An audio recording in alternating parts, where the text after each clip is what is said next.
Hey, this is Heidi Dawson. If you love all things health and wellness and style of any kind, hang out here with me each week. I'm obsessed with never-ending improvement, and it's all in an effort to help each one of us live a wildly successful lifestyle. Subscribe today so you don't miss a thing. Hi guys, welcome to episode 192 of the Wildly Successful Lifestyle Podcast. Time flies, doesn't it? I mean, when I was a kid, it seemed like it just dragged on and on. I can remember asking my parents when I was going to get to the other hand, meaning when was I going to be 6? And now as an adult, I just want it to slow down. It's so crazy. So I had an epiphany this week. It was a good one. Joe Rogan posted a picture of Julia Hawkins. She's 105 years old, okay? Are you ready for this? And she's running in a 100-meter competition. I got to tell you, it kind of stunned me for a minute because 105, I mean, can we all agree? I think we can all agree that that's old. So my epiphany right then was that I'm freaking young. I have so much life to live, and I want to live it just to the fullest. A year ago, I would have thought Julia was a freak of nature because I was living what I thought was a healthy-ish life. But I would still wake up in the morning with, I feel aches and pains. My knees hurt, my body hurt. Kind of like what I imagined it would be like to feel 100. But the me today realizes that Julia didn't just get to 105 and still be mentally and physically in good shape by accident. Or just good genes. She did things differently than most people do. Now, some of it does obviously have a little bit to do with genes, but most of it doesn't have to. And science is proving that. We can create a different life for ourselves. We just have to believe we can and then take action to make it so. I want to give myself the chance to be 100 and still be able to run 100 meters. Dr. Peter Attia said this week on a podcast that if you want to be a healthy 85-year-old, you have to train for it. Just like if you want to have enough money to retire and travel the world, you have to plan for it. So to be mentally and physically fit as we age, we have to be proactive. It doesn't just happen, not anymore. I hear a lot of people say, well, when the kids get older, I'll take care of myself, or when I retire, I'll take care of myself.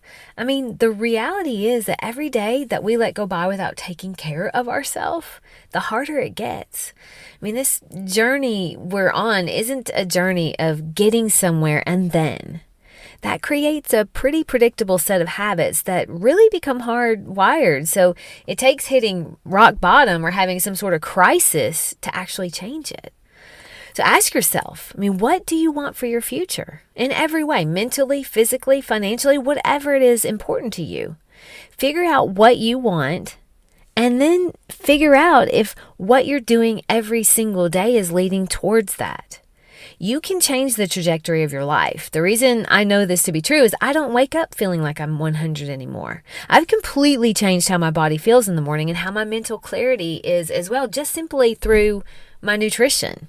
There is a lot of noise in the world, and I don't think that's changing. Not anytime soon. It's here to stay. There's noise about what the latest fad diet is, noise about the latest fitness craze. There's noise about politics in Europe, or even a little closer to home, how much human poop is in the streets of LA.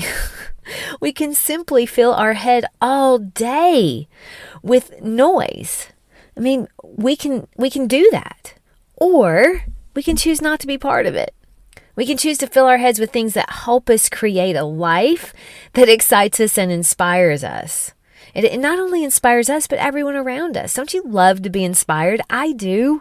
I love it so much. I love to be around people doing something new, trying new things, or going new places. What are you doing in your life that inspires you? What are you doing that inspires others? And not that that's a big deal. What others think about your life is not a big deal because it's actually irrelevant. But it is kind of a nice gauge of how it's going. If you're doing the same thing day in and day out and none of it inspires you, maybe shake it up a little bit. What can you do differently? It's a choice. That's the beauty of this life. If you're aware, and if you're listening to me and you haven't hit pause yet or thrown the phone, whatever, I believe you are aware, or at least you're trying. But when you're aware, you can choose what your life will look like today, tomorrow, and 5 years from now. When you're on autopilot, your day is probably going to end up exactly like yesterday, which turns into a pretty predictable future. I mean, if I had continued to eat the way I was eating, my future was predictable. I certainly wouldn't be creating a life when I'm hiking or dancing at 85, let alone 105.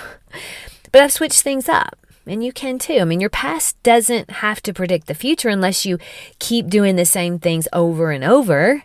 And it's becoming harder and harder because technology, it kind of encourages us to live on autopilot, doesn't it? I mean, I got online this past week to post something and I got sucked into articles about things that just don't matter. And they certainly don't make me feel good. And then I wonder why I don't get things done or why I feel so bad about the state of the world. I mean, that's a struggle every single day. And the reason is because I'm reacting to my environment rather than creating. There's a palatable difference in my day and in my life when I avoid all social media and news to the days when I fall into it. Now, I've almost trained my brain to not go there automatically, and it's been super hard. I think I've talked about it several times on this podcast. I think I devoted an entire episode to that. But I'm winning. I'm winning by choice because I know that consuming that stuff is toxic to my mind. It adds no value. I mean, it doesn't help me create. I'm just reacting. It actually makes me want to buffer by drinking or eating or consuming something that makes me feel a different way because I've been reacting to everything around me, to the news and whatever. To create, we actually have to be inspired. To be inspired, we have to be open. And to be open, we have to free our mind from the noise that wants to assign us our thoughts. I mean, creating a life that inspires you and excites you is not out of reach for you. I don't care how old you are or how young you are. You can change the trajectory of your life. I'm currently researching what kind of martial art I want to try. I've joined Toastmasters because I want to feel super comfortable speaking in public in front of large groups of people. I'm getting my life coach certification, and none of this is comfortable for me, but I love it. My challenge to you today is to pick one thing you've been wanting to try and try it. Give it a shot. Inspire yourself. Inspire your kids. Could be the first step to the change you've been looking for. The one that leads you to living what you consider your very own wildly successful lifestyle. Share this episode with one person today. Just do it. Just copy the link and text it to them. It could be the nudge they're looking for. I love you guys, and I'll talk to you in a few days. Don't forget to subscribe and share with your friends because we're just going to keep going bigger and better places together, and I love that about us. Talk to you in a few days.